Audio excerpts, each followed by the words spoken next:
મિત્રો આજની વિડીયોમાં વાત થશે આજે તારીખ 29 નવેમ્બરથી લઈને 8 ડિસેમ્બર સુધી ગુજરાતમાં કેવું રહેશે હવામાન, બંગાળની ખાડીની વાવાઝોડું કેટલી હદ સુધી પહોંચ્યું છે, ઉત્તર ભારતમાં વેસ્ટર્ન ડિસ્ટર્બન્સ સક્રિય થતા ઉત્તર ભારત સહિત ગુજરાતમાં કેટલી ઠંડીનું પ્રમાણ રહેશે, શું ગુજરાતમાં ઝાકળ વર્ષા અને ધુમ્મસનું પ્રમાણ વધારે જોવા મળશે, તમામ પ્રકારની માહિતી એક વિડીયોમાં તમને આપી દઈશું। મિત્રો શરૂઆત કરીએ તો ઠંડીની આગાહીથી।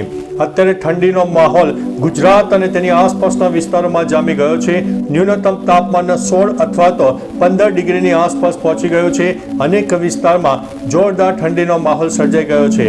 તેની પાછળનું મુખ્ય કારણ છે કે ઉત્તર ભારતના ઉત્તરી પટ્ટામાં બેક ટુ વેસ્ટર્ન ડિસ્ટર્બન્સ સક્રિય થઈ રહ્યા છે, જેના લીધે થઈને અવિરતપણે ઠંડીનો માહોલ હજુ પણ જોવા મળનારો છે। બીજી તરફ મિત્રો આગામી 48 કલાક બાદ ગુજરાતમાં ભયંકર ઠંડી પડશે। અનેક વિસ્તારમાં ન્યૂનતમ તાપમાન 14 ડિગ્રી કરતાં પણ નીચે જાય તેવી શક્યતા હાલ દેખાઈ રહી છે। તેની પાછળનું મુખ્ય કારણ છે કે આગામી 48 કલાક બાદ એક મજબૂત વેસ્ટર્ન ડિસ્ટર્બન્સ સક્રિય થશે, જે જોરદાર બરફવર્ષા આપશે અને તેના ઉપરથી જે બર્ફીલા પવનો આવશે તે ઉત્તર ભારત સહિત રાજસ્થાન અને ગુજરાતને પણ અસર કરશે અને ન્યૂનતમ તાપમાનમાં ઘણો બધો ઘટાડો થાય, એટલે કે 2 થી 3 ડિગ્રીનો ઘટાડો થાય તેવી શક્યતા છે। બીજી તરફ મિત્રો વહેલી સવારે હવે ધીમે ધીમે આગામી દિવસોમાં ધુમ્મસનું પ્રમાણ પણ વધશે।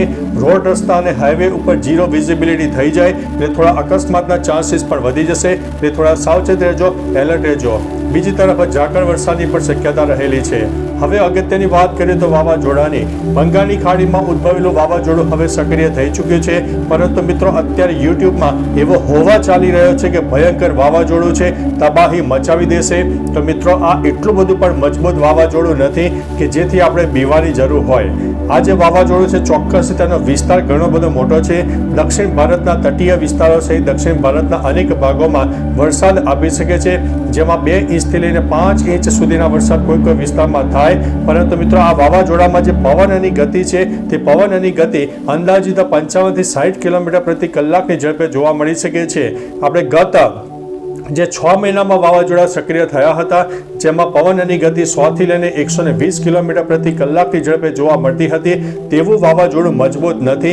એટલે મિત્રો કહી શકાય કે મધ્યમથી થોડા અપર લેવલનું છે, પરંતુ એટલો બધો ખતરો પણ માનીને ન ચાલવો। એટલે મિત્રો આવી બધી વિડીયોથી થોડા દૂર રહેજો, કારણ કે એટલો બધો પણ દક્ષિણ ભારતને ખતરો રહેલો નથી। એટલે મિત્રો દક્ષિણ ભારતમાં આગામી 10 દિવસ સુધી આ જે વાવાઝોડું છે તેના લીધે થઈને વરસાદી માહોલ જોવા મળશે। અનેક વિસ્તારમાં છૂટોછવાયો વરસાદ, તો કોઈ જગ્યાએ ભારે વરસાદ થાય અને ભારે વરસાદને કારણે થોડું નુકસાની થાય, થોડો પવન પણ વધારે જણાય, પરંતુ એટલો બધો પણ ભયંકર વાવાઝોડાની સક્રિયતા નથી દેખાઈ રહી કે તટીય વિસ્તારોમાં તબાહીનો માહોલ સર્જાઈ જાય। એટલે મિત્રો થોડા સત્યની નજીક રહેજો અને એક સત્ય સાથેની વિડીયો જોતા રહેજો। બાકી મિત્રો તમારા વિસ્તારમાં હવામાન કેવું છે, તાપ તડકો ઉગાડ હોય, ઠંડીનું પ્રમાણ હોય, ઝાકળ વર્ષા હોય, ધુમ્મસનું પ્રમાણ કેટલું છે, તમામ પ્રકારની માહિતી આપી દેજો। બીજી તરફ મિત્રો પ્રદૂષણની પણ વાત કરી દઈએ તો એર ક્વોલિટી ઇન્ડેક્સ દિવસે ને દિવસે વારંવાર આપણે કહેતા રહીએ છીએ તે પ્રમાણે 120 થી લઈને 180ની આસપાસ ગુજરાતમાં જોવા મળી રહ્યો છે।